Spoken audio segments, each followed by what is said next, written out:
Satire requires a clarity of purpose and target, lest it be mistaken for and contribute to that which it intends to criticize. The origin of this quote is unknown. According to a user on the social networking site Mastodon, the quote originated from a Tumblr post.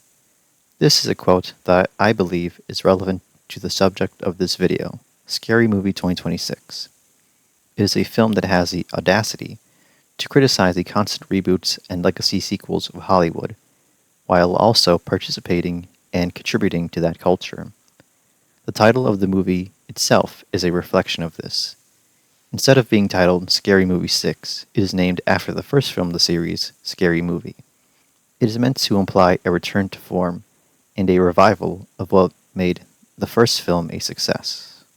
Scary Movie 2026 brings back the main cast of the first two films, Marlon Wayans, Shawn Wayans, Anna Faris, and Regina Hall. After Scary Movie 2, the Wayans family lost control of the franchise. The first two Scary movies were directed by Keenen Ivory Wayans and co-written and starring Marlon Wayans and Shawn Wayans. Scary Movie earned $278 million on a budget of $19 million.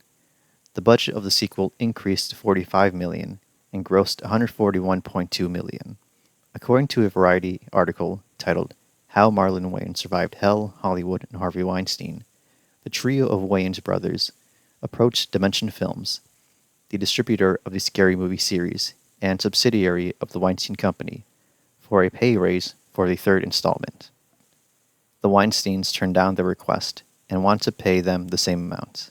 The Wayans then exited the franchise, and Marlon claims that the company stole their idea for a third film and continued production without their involvement. In an interview with Shannon Sharpe on the Club Shay Shay podcast, Marlon states that he was not told that Scary Movie 3 would be made without him and his brothers. He found out by reading a news article. And then they stole the idea for the third one. Right. We as gentlemen, we walked away from the third one because it's like, well, first of all, they took it from us, put it in and gave it to somebody else because we couldn't make a deal. So they gave it to somebody else, and they didn't even tell us. They read about it in the papers. We was like, okay, cool. Scary Movie 2026 is the first film in the series since Scary Movie 2 to have the direct involvement of the Wayans brothers.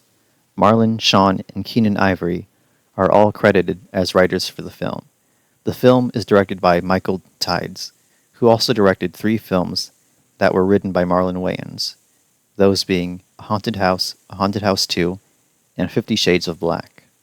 Let's be clear about one thing. The Scary Movie films have never been prestige cinema. All films in the franchise have a rotten rating on the film review site Rotten Tomatoes. The highest rated entry in the series is the first film at 52%. The Scary Movie films are made primarily for the young adult audience and prioritizes crass juvenile humor, gross-out gags, and references to popular contemporary media. Marlon and Shawn Wayans and producer Miramax Films know exactly the type of audience and demographic that watch the Scary Movie films and know what they expect to see. Even though the Scary Movie films stay in their lane as asinine sophomore comedies, they can still be criticized for contributing to degrading the landscape of comedy cinema. With the Wayans back at the helm for the latest installment, it would be expected that there would be some improvements in the writing. To be fair, there are some jokes that land, and the film offers commentary on recent horror movies and social trends, with a sprinkling of politics thrown in. There is a joke about Kanye West that I found amusing. For all of the boasting that was made in the film's marketing and social media pages about how the latest Scary Movie would offend everyone and hold nothing back, much of the humor in the movie is standard fare and wouldn't be out of place in a Saturday Night Live sketch. There are jokes about transgenders, live streaming, reboots, and legacy sequels. Nothing in the movie pushes the envelope for what is acceptable comedy. Given that this is a mainstream Hollywood film, produced and financed by one of the 5 major film studios, it's unlikely that anyone on the production staff would risk their career for the sake of insulting a large swath of the population with offensive humor. The plot of the film is virtually inconsequential and exists for the sole reason to make this movie not look like a bunch of skits strung together. In the movie, Ghostface has returned to terrorize the town, and the main cast, along with their offspring, have to stop him. Throughout the film, there are plenty of jokes and cutaway gags that halt the momentum of the plot from moving forward. The film stops in its tracks to present a short skit that is disconnected from the plot. Here are some examples. A spoiler warning has been issued. A spoof of the Michael movie that replaces Michael with his brother Jermaine, played by Kenan Thompson. An animated musical sequence with the character of Shorty that parodies the song Golden from K-pop Demon Hunters. Shorty live streaming with Kai Cenat that ends with Kai being beheaded by Ghostface. These skits can be mildly entertaining, but they were added into the film without any regard for how they would integrate and fit in. There is a large focus on meta-commentary and fourth wall breaking, as is tradition.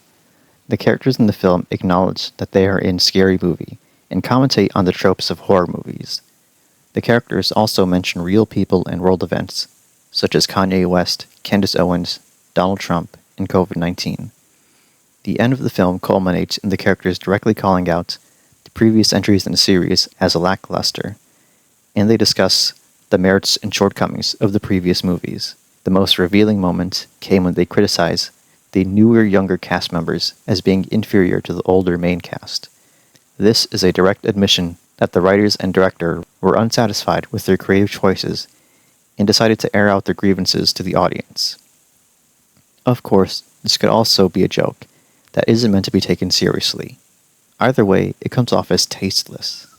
Scary Movie 2026 comes off as the Wayans brothers' attempt at recapturing the glory days when Scary Movie was culturally relevant. This comes in the form of returning cast members and a glorification of the past. One scene in the movie features a portrait of Shorty as he appeared in the first Scary Movie. There is a heartfelt reunion with Anna Faris's and Regina Hall's characters that's not played for laughs. While the movie does offer culturally relevant jokes that target modern pop culture, they come off as lazy and no different than something you would see on SNL, YouTube, TikTok, or Instagram. Perhaps it's time to lay the Scary Movie franchise to rest, once and for all. You're never going to fuck. You're never gonna fuck these women. That's what you need to realize. Even besides cosplay, on